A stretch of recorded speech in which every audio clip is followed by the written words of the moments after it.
사랑의 하나님 아버지, 감사와 찬양과 영광을 올려드립니다. 아버지께서 내게 보내지 아니하시면 내게 올 자가 아무도 없다고 말씀하셨는데, 아버지께서 예배의 자리로 인도하여 주시고 저희를 통해 찬양받기 원하시는 주님께 감사와 기쁨으로 찬양하며 신령과 진정으로 예배할 수 있도록 도와주시니 감사합니다. 예배를 위해 기도할 자격이 없는 허물 많은 이 주인이 부끄럽고 염치 없고 떨리는 마음으로 주의 제단에 섰사오니 먼저 저희 죄를 사하여 주시고 하나님께 드리는 이 기도가 하나님께 상달 응답받는 은혜의 시간 되게 도와주시기를 기도합니다. 주님을 멀리하고 나의 뜻대로 생각대로 세상 속에서 탕자와 같이 방황하던 저희들, 지치고 무너진 마음으로 주님 앞에 머리 숙여 용서를 구하오니 주님의 넓고 크신 사랑으로 저희들의 죄를 흰눈처럼 사하여 주시고 주님의 용서와 사랑의 힘을 얻어 그리스도인답게 닮아 살아가게 하소서.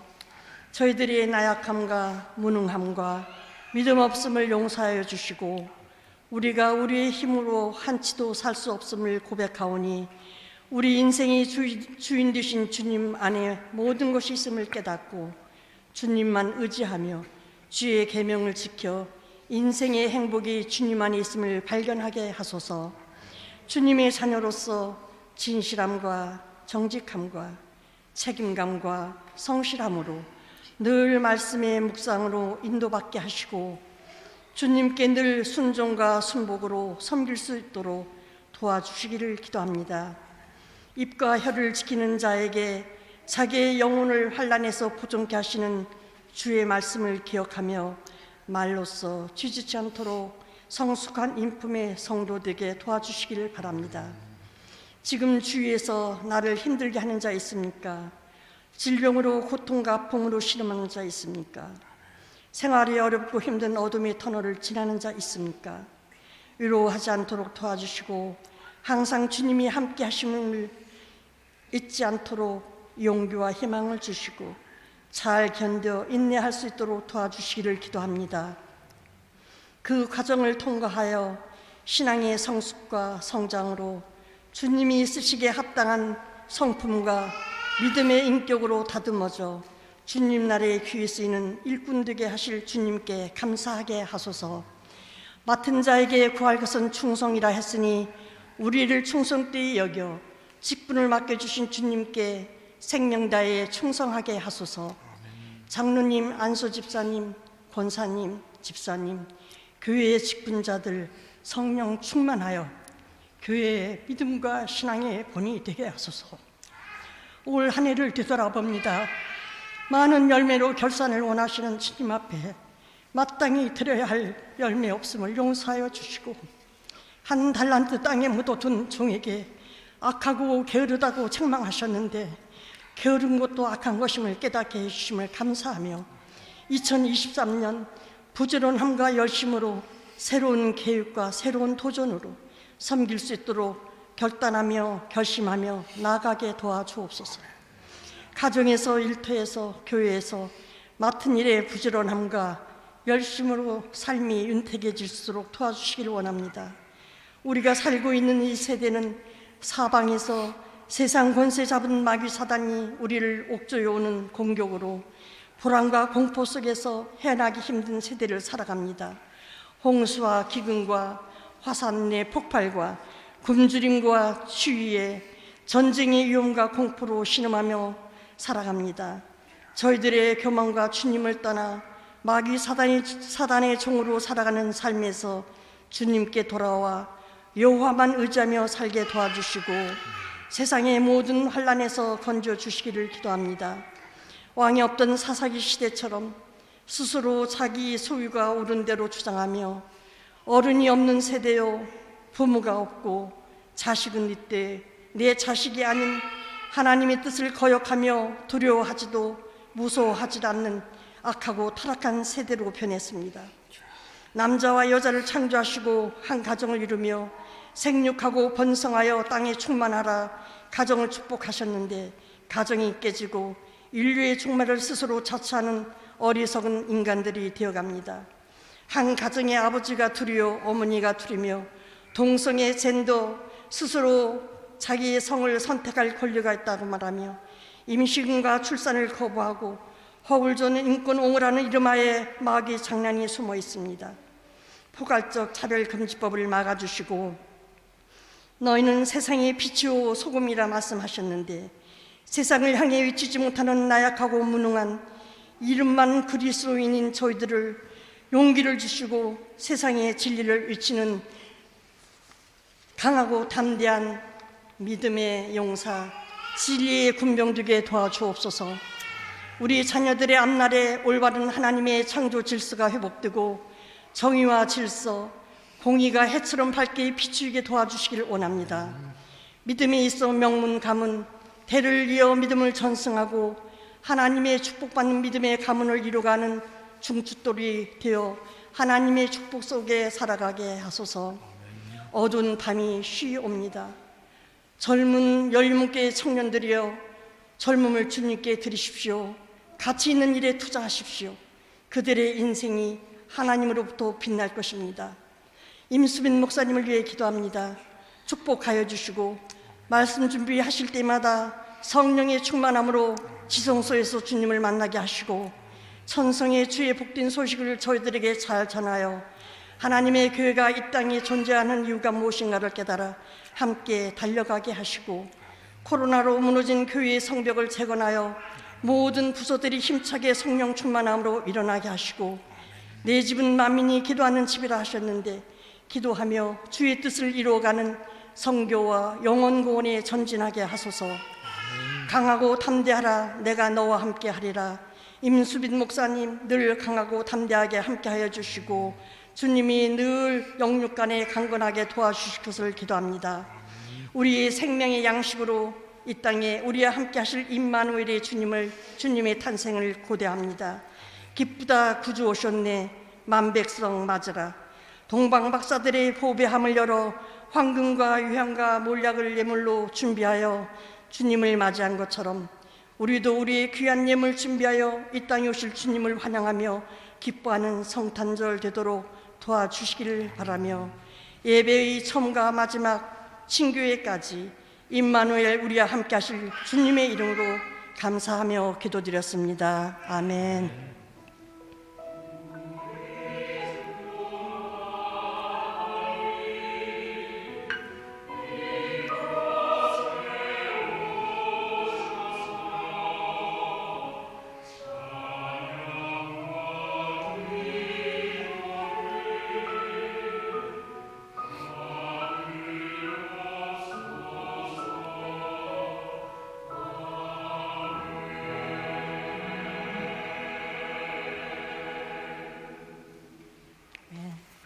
하나님의 말씀입니다. 마태복음 2장 1절에서 10절 말씀. 우리 다 같이 일어나셔서 봉독하시겠습니다. 다 같이 1절 한 절씩 돌아가면서 봉독하시겠습니다. 헤롯 왕 때 예수께서 유대 베들레헴에서 나심에 동방으로부터 박사들이 예루살렘에 이르러 말하되 우리가 동방에서 그의 별을 보고 그에게 경배하러 왔노라 하니 헤롯 왕과 온 예루살렘이 듣고 소동한지라. 왕이 모든 대지상의 백성의 서기관들을 모아 그리스도가 어디서 나겠느냐 물으니 이르되 유대 베들레헴이오니 이는 선지자로 이렇게 기록된 바 또 유대 땅 베들레헴아 너는 유대 고을 중에서 가장 작지 아니하도다. 내게서 한 다스리는 자가 나와서 내 백성 이스라엘의 목자가 되리라 하였음이니이다. 이에 헤롯이 가만히 박사들을 불러 별이 나타난 때를 자세히 묻고 베들레헴으로 보내며 이르되 가서 아기에 대하여 자세히 알아보고 작거든 내게 고하여 나도 가서 그에게 경배하게 하라. 박사들이 왕의 말을 듣고 갈새 동방에서 보던 그 별이 문득 앞서 인도하여 가다가 아기 있는 곳 위에 머물러 서 있는지라. 그들이 별을 보고 매우 크게 기뻐하더라. 아멘. 이 시간 찬양대 귀한 찬양 하나님께 올려드리겠습니다.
잠시 기도하겠습니다. 이 시간 진리의 성령께서 찾아오시어 우리 모두의 심령을 지혜롭게 하여 주옵소서. 말하는 자의 입술을 주장하시고 듣는 자들의 귀 또한 지혜롭게 하여 주옵소서. 예수님의 이름으로 기도합니다. 아멘. 마태, 마가, 누가, 요한 사복음서 중에 제일 먼저 쓰여진 것은 우리가 잘 알고 있듯이 마가복음입니다. 마가복음은 마태복음보다 무려 20년쯤 앞서 기록되었습니다. 그런데도 불구하고 마태복음이 신약 성경의 제일 앞자리를 차지하고 있습니다. 그리 된 이유는 다름이 아니라 마태복음 1장 1절의 선언, 아브라함과 다윗의 자손 예수는 그리스도다, 예수님이 메시아요 구원자가 된다는 그 무엇과도 바꿀 수 없고 대신할 수 없는 신앙 고백 때문입니다.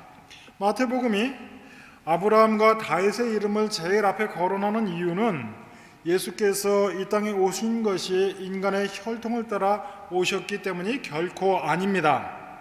하나님께서 먼저 시작하셨고 아브라함과 다윗과 하신 약속에 근거한다는 것을 강조하는 데 그 이유가 있습니다. 다만 마태복음의 족보는 그저 인간이 얼마나 부패하고 절망적인 존재인가를 드러냅니다. 그런데도 불구하고 하나님께서는 우리 인간을 구원하시기를 포기하지 않으셨다. 그래서 마태복음의 족보는 하나님의 구원 이야기로서 구약 성경의 요약판이라고 할 수 있습니다. 그런데 우리의 질문은 이것입니다. 예수께서 그러면 어떻게 아브라함과 다윗의 후손이 되셨습니까? 답은 먼 데 있지 않습니다. 우리가 사도신경에서 매번 고백하듯이 우리 예수님께서는 성령으로 잉태되어 마리아에게 나셨습니다.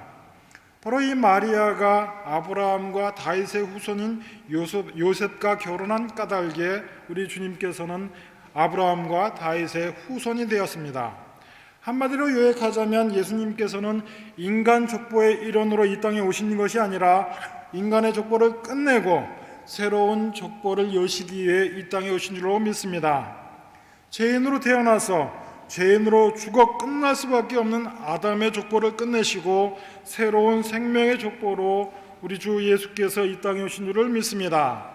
그래서 오늘은 누가 왕이냐라는 제목을 가지고 대강절 네 번째 주간 마태복음이 전하는 예수 그리스도의 오심을 살펴보려고 합니다.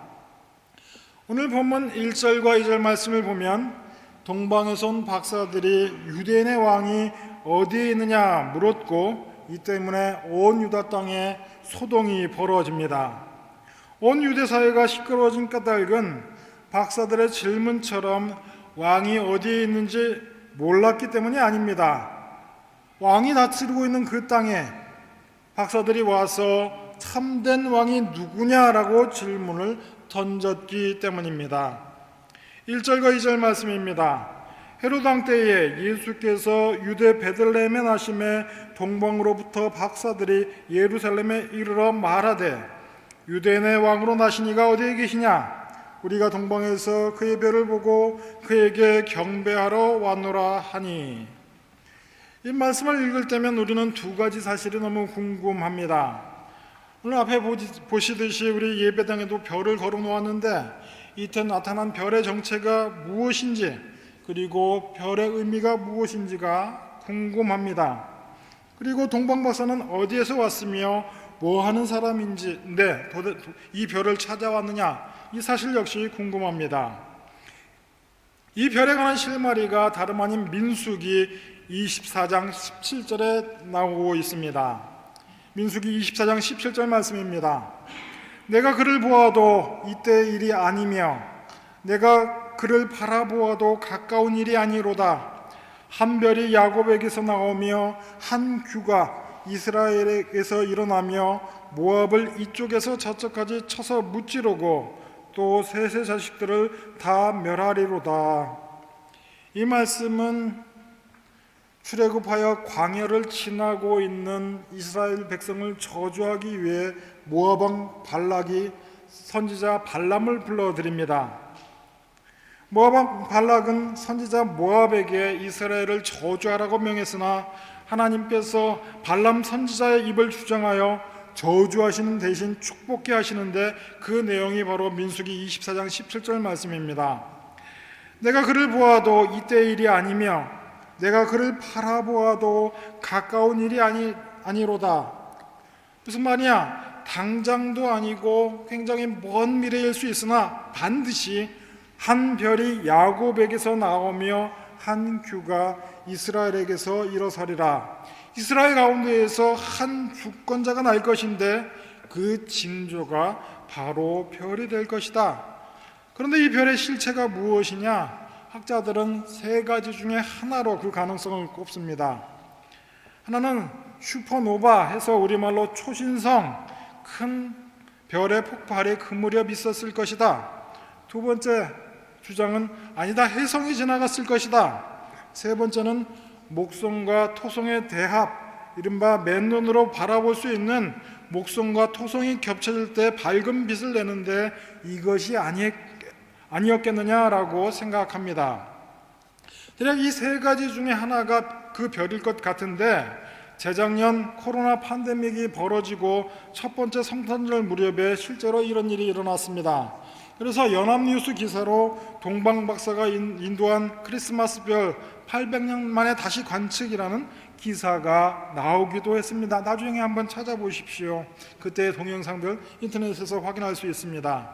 그리고 이때 별을 보고 동방에서 온 박사들은 누구냐? 단순히 점성술사들이 아니라 과거 페르시아 제국 귀족 계급에 속한 천문학자였을 거라고 짐작합니다. 그러면 이들은 누군데 유대 땅까지 왔느냐? 이들이 누구길래 유대인의 왕으로 나신 분에게 관심을 두고 있느냐? 구약의 선지자들 가운데에 우리가 잘 알고 있는 사람이 한 명 있습니다. 바벨론 포로로 잡혀갔다가 소년 시절 등용되어 바벨론에서 페르시아로 나라가 바뀐 후에도 신임을 받아 총리를 지냈던 인물입니다. 누굽니까? 바로 다니엘입니다. 그의 신앙이 어떠한지 우리가 잘 알고 있으니 오늘 별도로 설명할 필요는 없을 듯합니다. 다니엘의 후손으로 페르시아에 남았던 사람들 중에 구약 성경에 익숙한 인물들 가운데의 한 부류가 하늘의 별을 관측하던 도중에 별을 발견하고 저 별이 심상치 않구나 하여 먼 길을 걸어 유대 땅까지 찾아온 것입니다. 그리고 보통 우리가 그림을 보면 낙타를 탄 동방박사 세 사람으로 알고 있는데 성경을 자세히 보면 박사들이 가지고 온 예물이 세 종류이지 사실상 인원이 몇 명인지에 대한 이야기는 없습니다. 그래서 보통 이 신약학자들은 세 사람을 대표로 하는 사절단 규모의 무리가 헤롯 왕을 방문했을 것으로 봅니다. 별을 관찰하며 유대로 온 동방박사 일행이 새로운 왕이 났으니 당연히 그 왕이 왕국의 왕자로 태어났을 거다라고 생각했던 모양입니다. 하늘의 별이 예수님의 나심을 알렸고 그 별을 따라 동방박사들이 유대 땅을 찾았다. 바로 성경 마태복음의 증언입니다. 그런데 마태복음을 아무리 자세히 들여다보아도 별이나 동방박사들의 정체에 대해서는 자세히 설명하지 않습니다. 그래서 이런 짐작들을 설명드린 것입니다. 더욱이 마태복음의 관심은 다른 곳에 있습니다. 마태복음 계속해서 누가 왕이냐를 묻고 있습니다. 그래서 세상의 왕으로 오신 예수를 어떻게 대하고 있었느냐, 세상 사람들이 예수를 어떻게 대접하고 있었느냐를 계속해서 묻고 있습니다. 우리가 생각하는 예수님, 우리가 기대하는 왕으로 오신 예수님 어떤 모습이었습니까? 오늘 마태복음 본문은 이러한 질문과 도전을 우리에게 하고 있습니다. 느닷없이 찾아온 동방박사가 유대인의 왕이 나셨다. 어디에 계시냐? 바로 왕을 찾는 까닭에 헤롯은 물론이거니와 온 유대가 시끌벅적해졌습니다. 특별히 당시의 세상 왕이었던 헤롯의 마음이 너무나 복잡해집니다. 헤롯은 유대인의 왕이기는 했지만 유대인은 아니었습니다. 헤롯은 유대인들이 멸시하는 이방인 에서의 후손 에돔 사람으로 유대인의 왕이 되었던 사람입니다. 로마 황제와의 친분과 정치력을 이용해서 권력을 잡았던 사람입니다. 유대인 입장에서 볼 때는 이방인이었고 정통성이 없는 사람이었습니다. 바로 이 정통성의 부재가 바로 헤롯의 컴플렉스였습니다. 게다가 이 동방박사들은 페르시아, 당시 이름으로 파르티아 제국 사람들이었습니다. 이 파르티아 제국은 로마 나라가 무서워하는 나라였고 로마 제국과 경쟁하는 나라였습니다. 또 로마를 위협하는 나라였습니다. 그런데 그 나라 사람들이 와서 유대인의 왕으로 나시니가 어디에 계시느냐? 우리가 동방에서 그의 별을 보고 그에게 경배하러 왔다.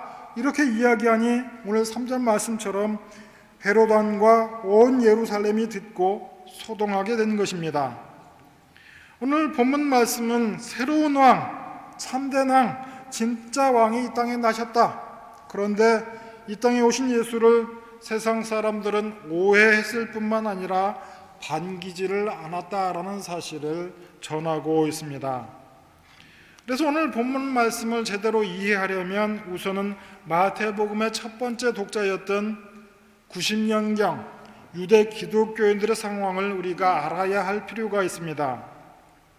당시 유대인들 가운데에 몇몇 사람들은 예수님이 자신들이 그토록 기다리고 대망하던 메시아라는 것을 알고 기독교 신자가 된 사람들이 있었습니다.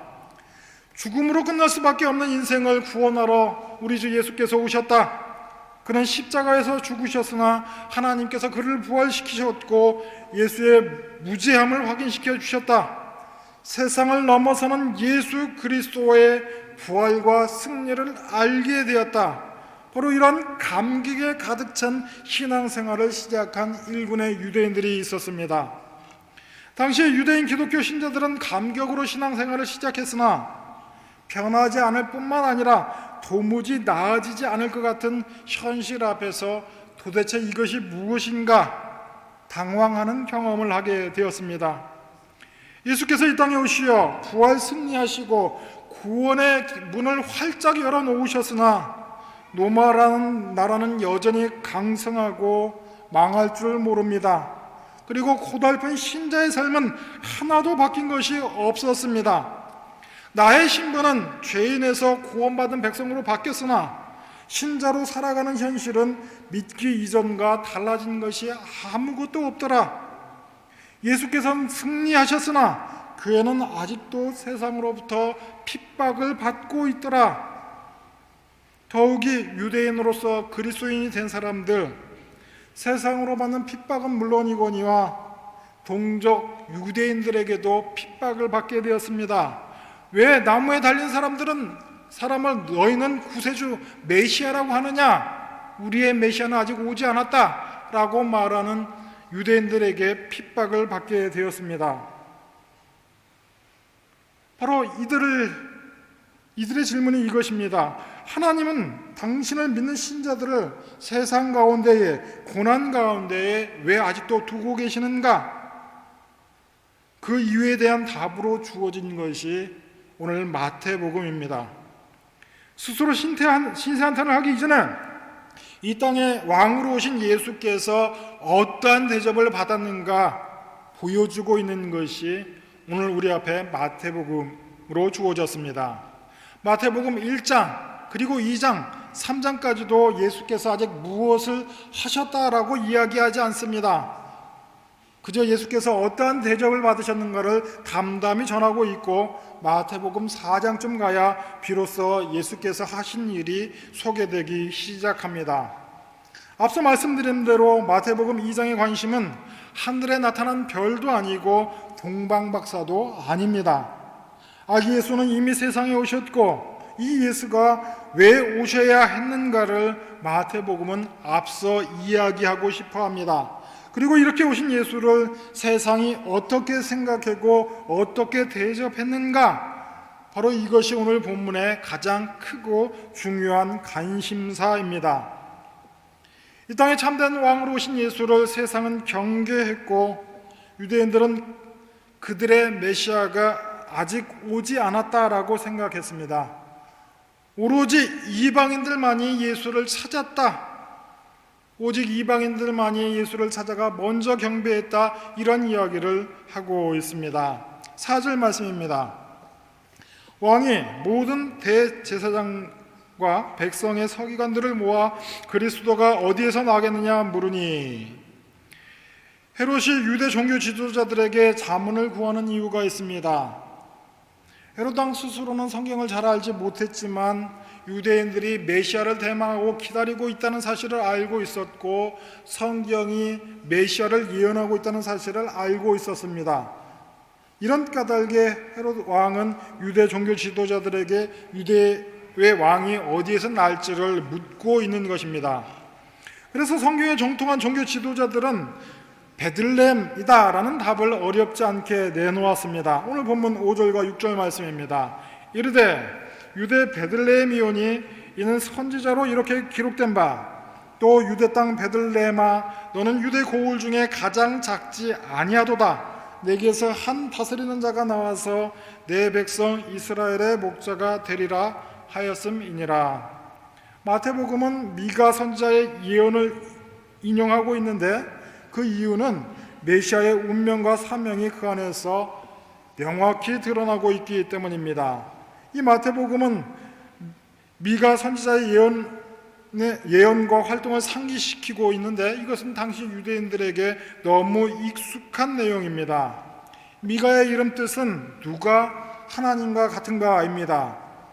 바꾸어 말하자면 오늘 설교 제목처럼 누가 왕인가, 누가 하나님과 같은가라는 뜻을 가지고 있습니다. 미가서 1장 1절은 유다 왕 요담과 아하스와 히스기야 시대의 모레셋 사람이라고 소개하고 있습니다. 지난주 임마누엘의 예언을 받았던 아하스 왕 시대에 활동했던 선지자로 호세야, 이사야와 동시대의 인물입니다. 호세야와 이사야가 왕실 중심으로 활동을 했다면, 이 미가 선지자는 백성들 앞에서 활동했던 인물로 편의상 제야 선지자라고 부를 수 있을 것 같습니다. 미가 선지자는 이렇게 이야기합니다. 공의를 시행하고 하나님을 섬긴다고 하면서 왜 너희들은 죄를 짓느냐? 일반 백성들 사이에서 조그만 사회적인 지위를 가지고 오늘날 말로 하자면 갑질을 하는 사람들의 죄를 지적하고 있습니다. 왕들은 말할 것도 없이 일반 백성들도 다 타락한 사회상을 지적하고 고발하고 있습니다. 이 미가 선지자는 이렇게 예언합니다. 하나님이 이스라엘을 심판하실 것이다. 그러나 신앙의 절개를 지킨 남은 자들은 반드시 회복시키고 귀환시킬 것이다. 이러한 예언을 했습니다. 지금 미가 선지자 입장에서는 예언이지만 마태복음을 읽고 있던 당시 신자들에게는 이 미가 선지자의 예언은 성취된 역사였고 결과였고 현실이었습니다. 바로 미가 선지자가 예언한 대로 이스라엘은 자기 잘못으로 바벨론 포로가 되었으나, 하나님이 이스라엘을 심판하시려고 벌 주신 것이 아니라, 아예 없애버리려고 심판하신 것이 아니라 심판을 통해 이스라엘을 새롭게 만들려고 하셨다. 그것이 현실로 이루어진 상황이었습니다. 오늘 우리가 하나님을 믿는다라고 할 때 우리는 어떠한 기대를 가지고 신앙생활을 합니까? 하나님께서 우리가 고난을 당하기 전에 하나님이 한 발 앞서 우리를 힘겹게 하는 세상을 심판하시고 우리의 뜻대로 세상이 바뀌어질 것을 우리는 기대합니다. 어려움도 없고 문제도 없는 그러한 세상을 기대합니다. 그러나 임마누엘의 하나님이 우리 곁에서 하시는 일은 그저 우리를 돕고 우리의 편을 들어 우리의 삶을 형통케 하는 것이 전부가 아니라고 이야기합니다. 하나님께서는 먼저 우리를 위해 십자가에 죽어 우리를 죄에서 건져내시는 일, 심판이라 할지라도 우리의 삶을 바로잡는 것이 우선이라고 말씀하십니다. 그리고 그 하나님께서 구원받은 신자들과 함께 하신다. 신자들이 애쓰고 힘쓰는 그 자리에 함께 하신다를 약속해 주고 계십니다. 힘든 현실을 없애주신다가 아니라 힘든 현실을 뚫고 나갈 수 있게끔 우리에게 힘과 능력을 주시고 우리의 모든 상황 가운데 임마누엘 함께 하신다를 약속해 주신 줄로 믿습니다. 마태복음이 전하는 미가 선지자의 예언을 한번 읽어보겠습니다. 미가야서 5장 2절에서 4절 말씀입니다. 베들레헴 에브라다야, 너는 유대 족속 중에 작을지라도 이스라엘을 다스리는 자가 내게서 내게로 나올 것이라. 그의 근본은 상고에 영원에 있느니라. 그러므로 여인이 해산하기까지 그들을 붙여두겠고 그 후에는 그의 형제 가운데 남은 자가 이스라엘 자손에게로 돌아오리니 그가 여호와의 능력과 그의 하나님 여호와의 이름의 위엄을 의지하고 서서 목축하니 그들이 거주할 것이라. 이제 그가 창대하여 땅끝까지 미치리라. 이스라엘 나라가 이방 나라에 멸망했고 지금 이스라엘은 여전히 로마 지배 하에서 아무런 소망을 갖고 있지 못합니다. 이방 나라는 하나님을 멸시하고 기고만장해 있는 듯합니다. 그런데 바로 그때에 유대 땅, 그 유대 땅 안에서도 가장 작은 변방에서 메시아가 태어나는 방식으로 하나님께서는 구원을 이루신다라고 말씀하십니다. 바로 이 약속의 성취를 확인하기 위해 별들은 박사들을 우선은 헤롯 왕에게로 이끌고 갑니다. 그리고 이 박사들을 통해서 무엇이라고 질문하고 있습니까? 2절 말씀입니다. 유대인의 왕으로 나신 이가 어디에 계시느냐? 왕이란 자고로 나라가 망하기 이전에는 세습되는 것이 아닌가?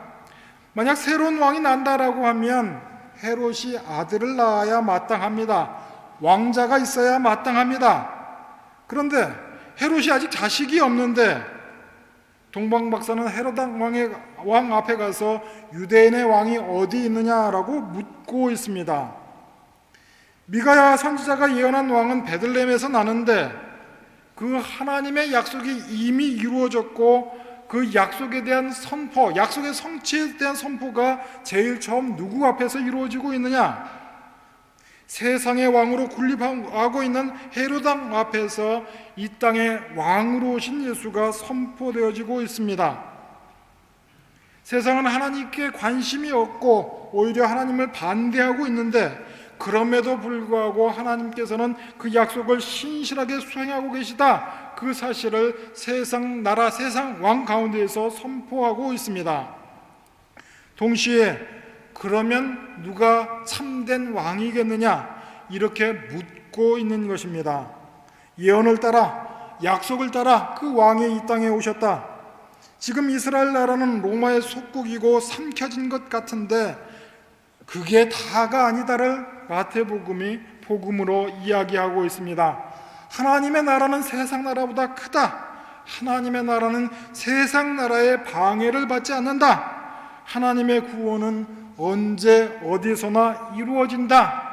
이 선언을 마태복음이 하고 있습니다.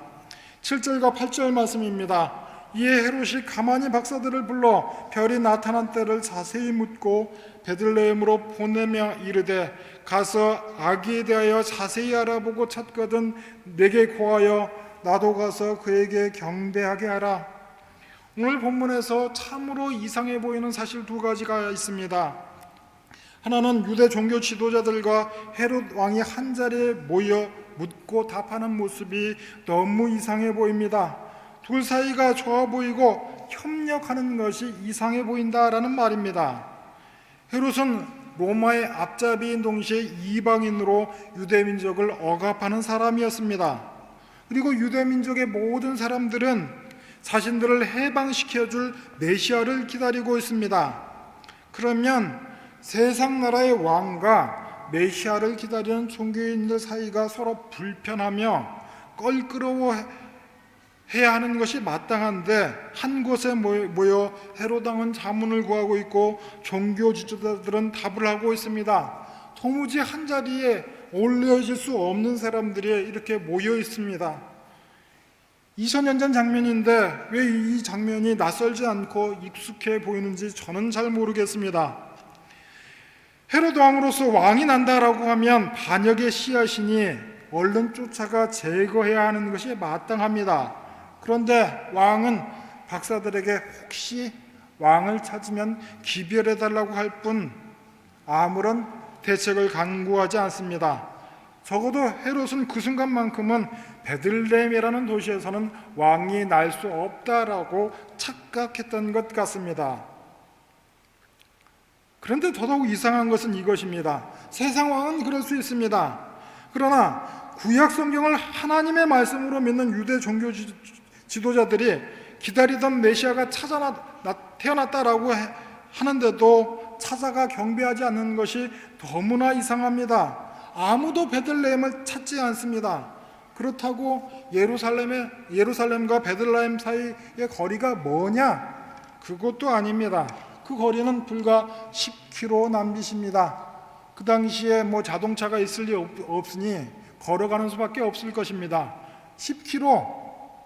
글쎄, 성인 남자의 걸음으로 한나절이면 왕복할 수 있는 거리인데 종교 지도자들 가운데에 베들레헴에 찾아가 그 현장을 확인하고 온 사람이 아무도 없다라고 전하고 있습니다. 이유가 무엇입니까? 하나님의 말씀을 아는 것과 믿는 것이 별개라는 것 우리가 잘 알고 있습니다.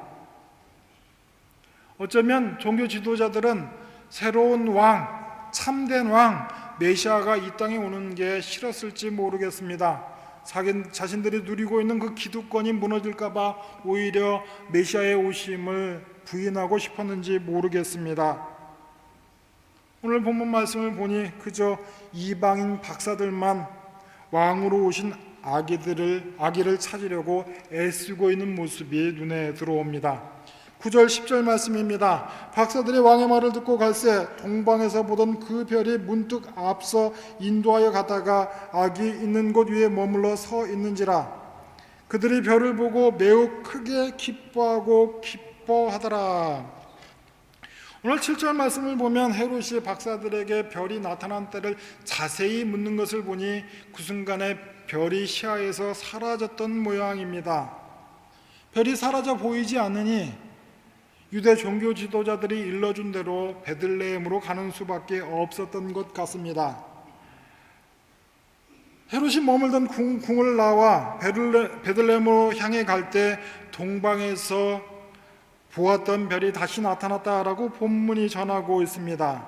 마태복음은 하나님의 역사와 인도하심이 나타나는 것은 왕궁이 아니라 바로 예수께서 나신 곳이었다. 바로 이 사실을 별의 등장을 통해 강조하고 있습니다. 하나님의 역사가 있는 것은 바로 이 땅에 나신 예수 그리스도께 있었다. 별이 나타난 것과 박사들이 기뻐하는 모습으로 마태복음은 장면을 묘사하고 있습니다. 오늘 본문은 반복해서 왕이 누구인가를 묻고 있습니다. 그리고 이렇게 또 묻습니다. 예수께서 이 땅에 왕으로 구원자로 오셨는데 왜 환영을 받지 못하는가? 세상은 왜 예수를 환영하지 않는가?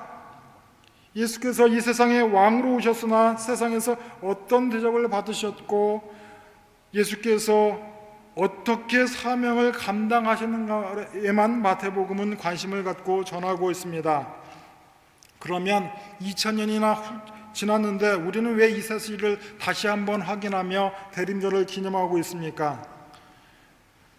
우리가 예수님을 주인으로 왕으로 모시고 이 땅을 살아갈 때 예수님께서 이 땅에서 받으셨던 대접과 같은 대접을 우리가 받을 수 있기 때문입니다.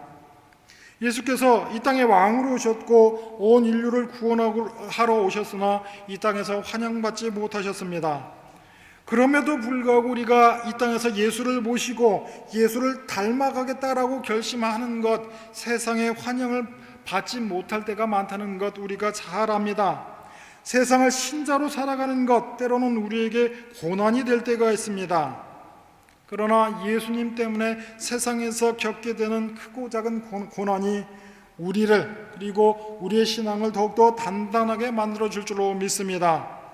대강절 기간을 지날 때 그리고 예배당에 이 별을 볼 때마다 우리보다 앞서 세상에 왕으로 오셨으나 환영받지 못한 예수를 기억할 수 있는 우리 성도들 다 될 수 있기를 주의 이름으로 축원합니다. 바로 온 세상을 구원하러 오신 예수를 묵상하며 각자의 신앙을 되돌아보는 복된 대림전 기간 되기를 주의 이름으로 축원합니다. 기도하겠습니다. 하나님, 이 땅에 왕으로 오셨으나 온 세상을 섬기기를 마다하지 않은 그 주님의 모습을 우리가 닮아가게 하여 주옵소서. 세상 가운데에 인내와 소망을 품고 살아가는 복된 신자들 되게 하여 주옵소서. 예수님의 이름으로 기도합니다. 아멘.